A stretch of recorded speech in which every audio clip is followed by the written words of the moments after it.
today I'm reacting to a Mort video. 3 horror stories animated compilation, so there's another like big long video. This is about 20 minutes long. Yeah, so Mort's animations have been getting better, I've noticed. I noticed before there was like lines to it, now it's like really good. Like I wasn't judging before, but like they are better, of course, so like I'm obviously noticing improvements. And now he's doing like, instead of just one video each, he's doing compilations, which is obviously good as well. So this is 20 minutes, so let's go. My name's Gerald and I'm 22. Okay. For the past year I've encountered a buttload of crazy people and have accumulated even more crazy stories. While most of them would make you laugh, the one I've chosen to share was terrifying while it was happening and still gives me shivers when I remember it.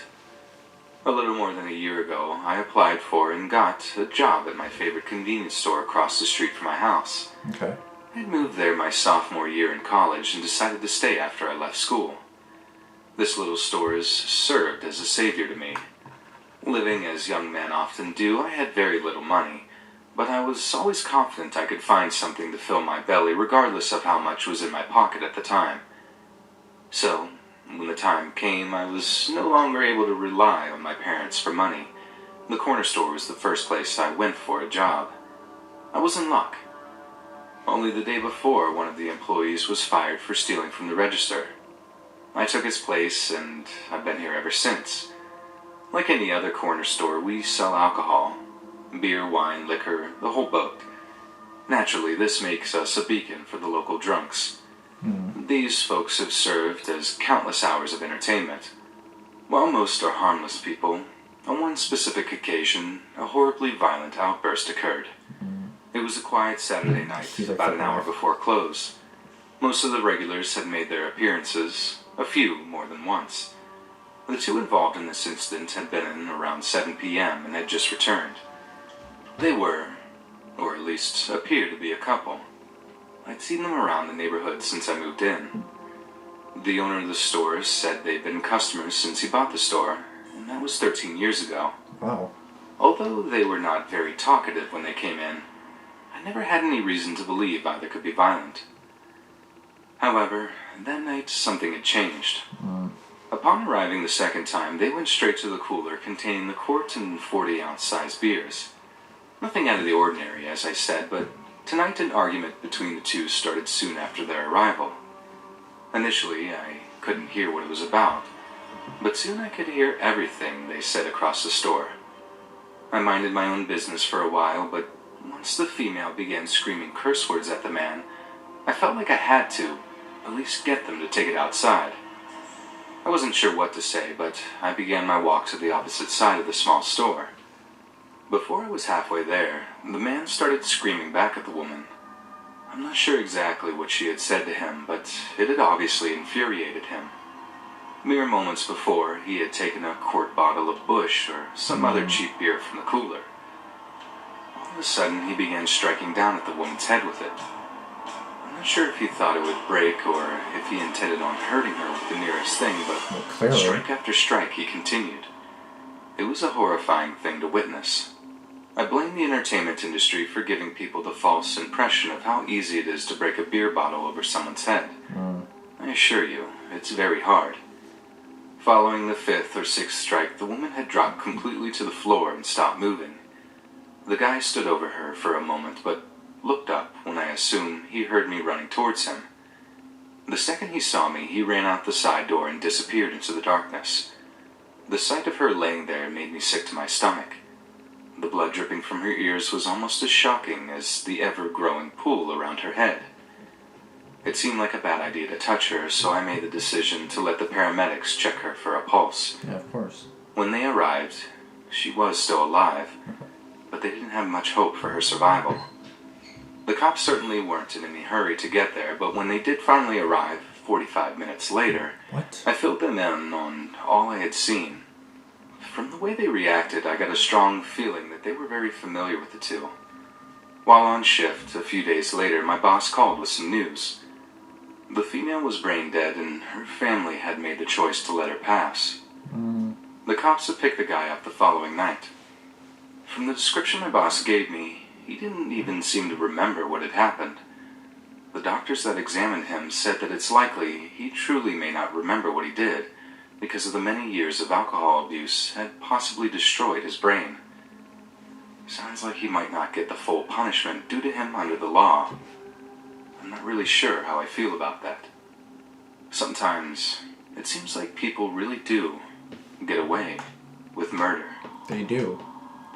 During my time in college, I had a friend whose dad owned an 800-acre piece of land in eastern Texas. I assume this is the second In story. the past, he leased it out to hunters and paper companies, but was no longer doing it. He had built a cabin on the land a few years before and would let us go out there from time to time to mess around. It served as a great way to relax from the pressures of school and getting closer to nature. Exactly. The spring break of 1997, we loaded up our trucks and headed for the cabin. Long time ago. Our plans included shooting guns, drinking beer, and other things rednecks like us do in the woods. Our first morning kept us pretty busy cleaning the cabin and moving all our stuff inside. Around dinner, we made a big fire outside and cooked a bunch of steaks and fried potatoes. We skipped dessert and broke open some beers. The sun went down not long after, and for the remainder of the evening, we got loaded and passed around a joint or two. At some point in the night, I heard a shuffling noise outside and went out to check on it. The fire was barely burning at that point, and just outside of its light, I swore I could see the shape of a man standing completely still. From what I could tell, he was facing me, perhaps waiting to see what I would do. I blinked my eyes real hard to get a clearer look, but my position and the lack of light made it hard to see clearly. The shape continued to stand still, so I decided I'd walk up a little closer in hopes of getting a better picture. The thought terrified me, but I was transfixed by the being. Or perhaps I was still too intoxicated to make wise decisions. I took 2 steps forward, but was distracted by a voice behind me. My friend had woken up and noticed the door was wide open. So he got out of bed and saw me walking around the fire. His voice caused me to jump a little, but I soon realized who it was speaking. I asked him if he saw the figure on the other side of the fire pit. He just laughed at me and said I must be so stoned I was seeing things. We laughed it off and returned to bed.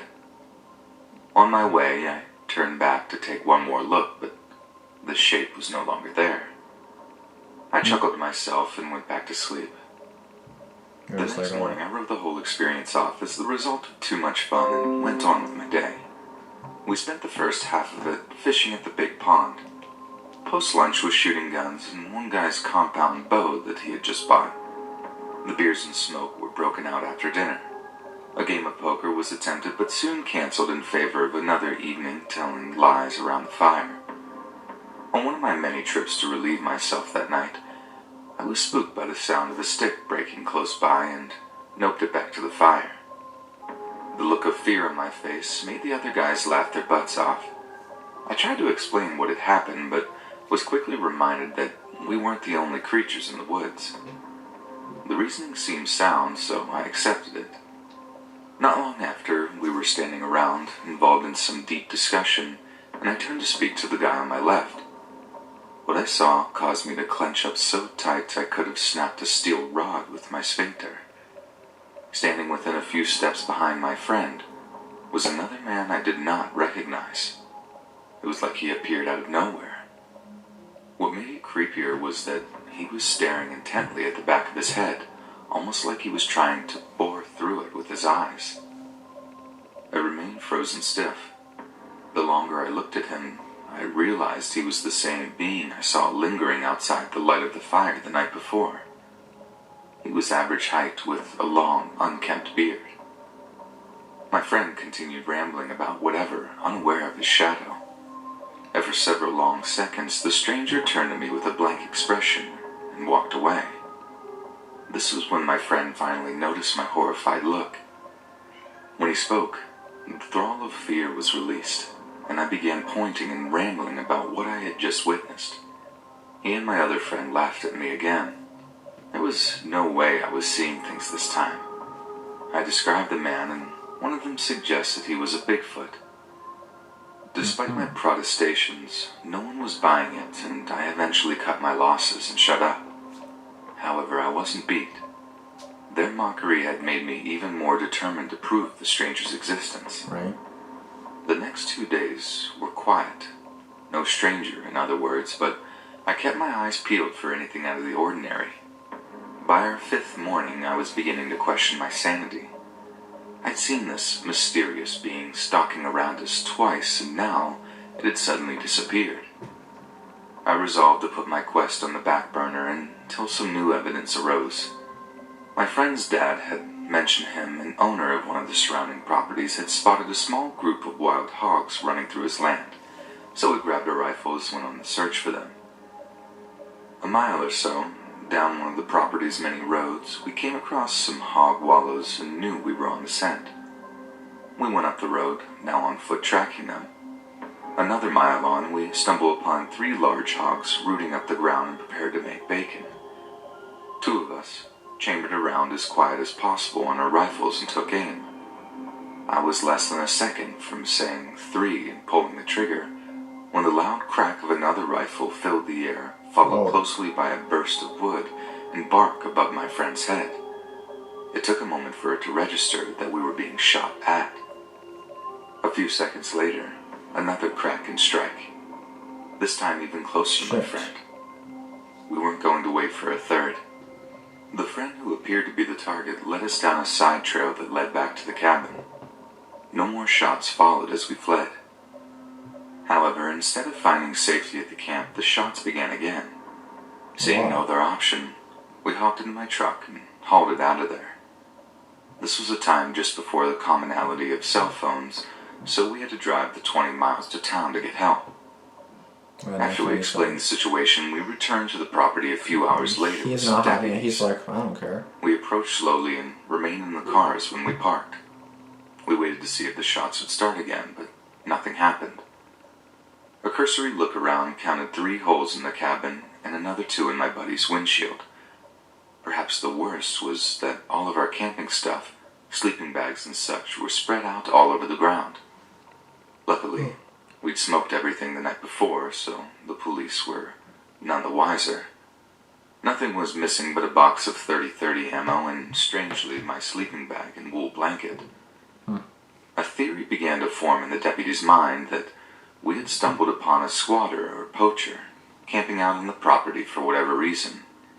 They acted as if they were going to let it go, but once my friend's dad, who owned the land, heard about it, he put pressure on them to start a search.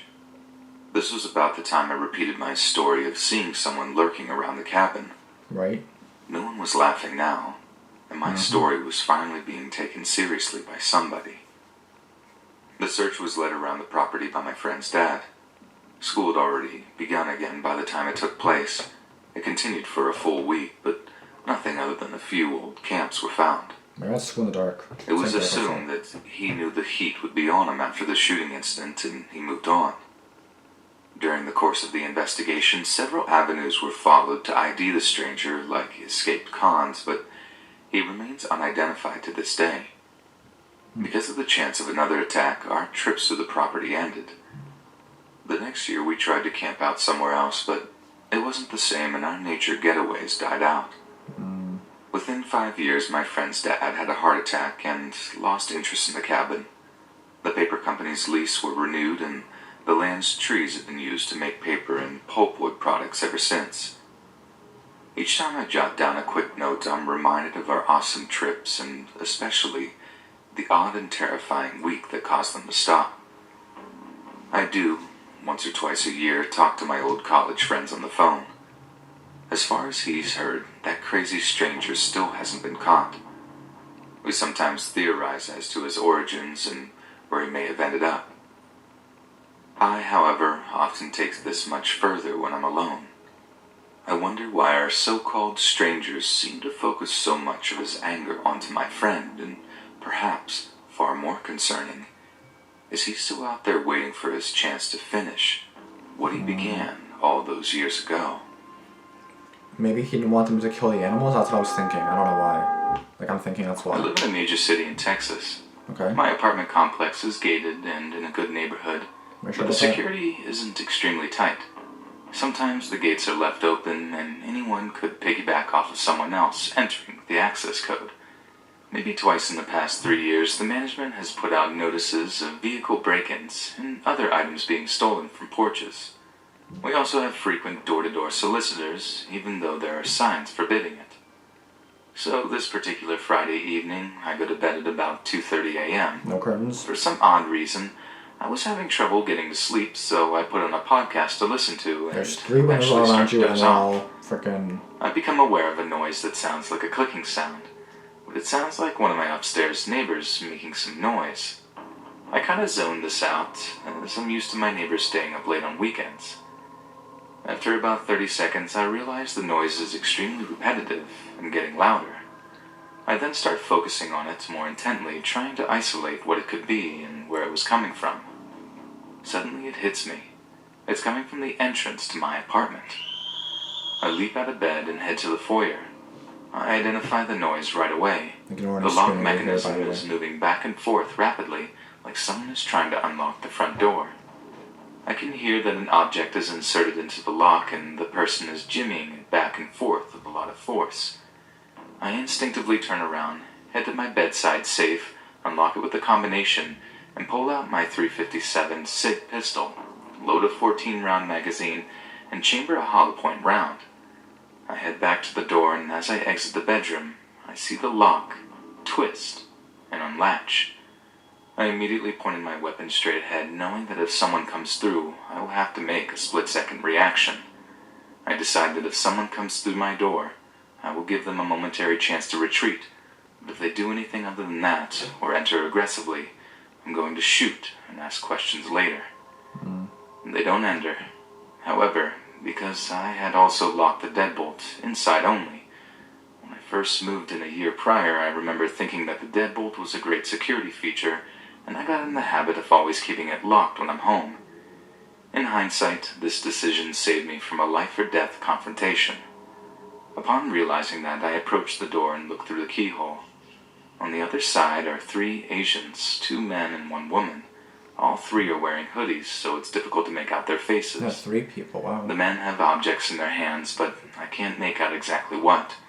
The 2 men are talking back and forth, probably trying to figure out why they can't open the door, even though they have successfully opened the outside lock at this point.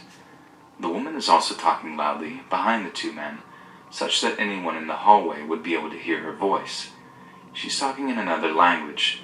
The only words I can make out are blah blah blah, apartment 250, blah blah blah, and she keeps repeating that over and over like a broken record.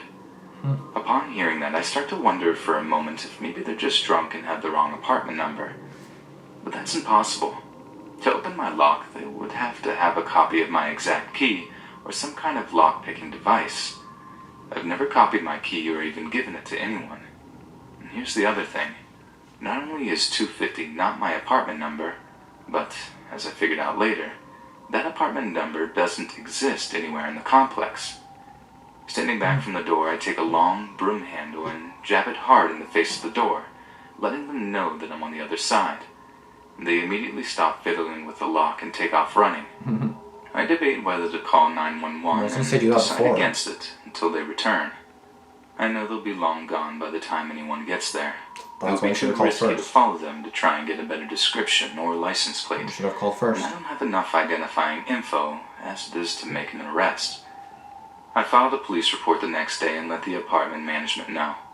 They said it was unusual, but they would alert the resource officer and ask for a police presence for a couple of nights. Any cameras? Nothing ever came of the report, but that's not a surprise to me. It's been 7 months since this happened and no further incidents. Nobody else in the apartment has reported anything similar happening. I don't think they'll be back, but one precaution I took was to buy a smart lock for the deadbolt, so I can leave that deadbolt always locked from the inside, even when I'm not home. It's crazy to think that the deadbolt was the only thing between myself and an armed confrontation with intruders. They say you don't really know what you'll do in those situations until it really happens, but I can honestly say I am proud of how I stayed calm and was mentally prepared to defend myself. If there's one good thing that came out of this, I feel confident that I responded the right way and was ready for the unthinkable. We're not necessarily ready because you have no curtains anywhere in your house. Nowhere. Nada. Like, seriously, my dude? Seriously? Like, where the fuck are your curtains at? Jesus, like, what the hell's with all these stores with no curtains? Like, these animator people should, unless they actually have no curtains, put in curtains to make me stop yelling at them, because, like, you know, again, unless, of course, National Store does not have any curtains, and of course that makes sense, but, like, you know what I mean? Like, it's just to make me yell over and over again, because, like, I'm so annoyed. Like, what the hell is this shit? Like, what are you doing with your life? Like, what are you doing? These people, man, I swear, like, hello, it's kind of obvious, I need to have a freaking curtain. Like, can you imagine me not having this big ass curtain? Or me not having anything over there? I have a pillow blocking that window over there. Like, so, you know what I mean? Yeah. So the second story, all I gotta say is kind of like, so they were about to shoot the hogs. Maybe it was someone that owned the hogs, I don't know. Because, like, I would go against, like, shooting animals. Like, I do eat meat and stuff, like chickens and stuff. Like, I do, like, feel really bad, like, especially if I were to, like, actually hurt the animals or, like, kill them to, like, get the meat or whatever. Like, I guess, like, I don't know how that works, but obviously I would kill them first, I would assume.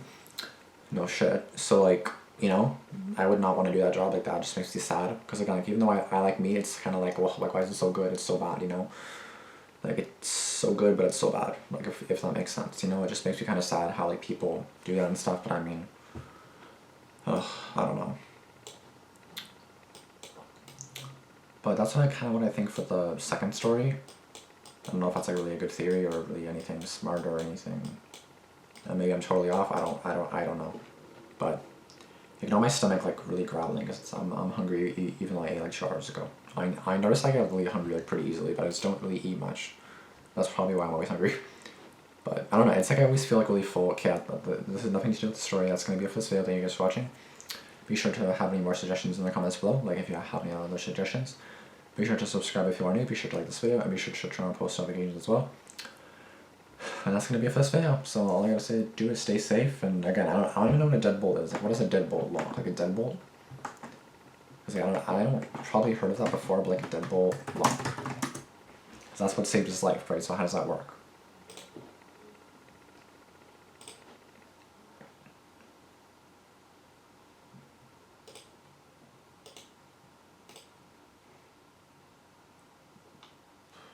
Okay.